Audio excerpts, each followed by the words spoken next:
காஞ்சிபுரம் மாவட்டம் ஸ்ரீபெரும்புதூர் அருகே சென்னை பெங்களூரு தேசிய நெடுஞ்சாலையில் 3 கிலோமீட்டர் தொலைவிற்கு கடும் போக்குவரத்து நெரிசல் ஏற்பட்டது.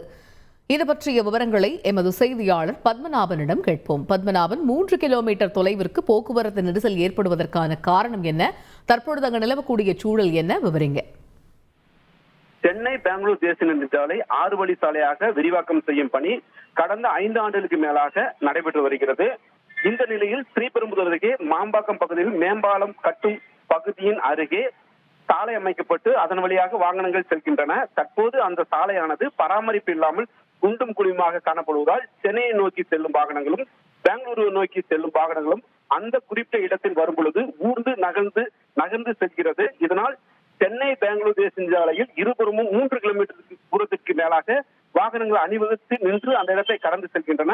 இதனால் வாகன ஓட்டிகள் கடும் வாகன நெரிசல் சிக்கி தவித்து அவதியுற்று செல்கின்றனர். தகவல்களுக்கு நன்றி பத்மநாபன். செய்திகளை உடனுக்குடன் தெரிந்து கொள்ள உடனே சப்ஸ்கிரைப் பண்ணுங்க.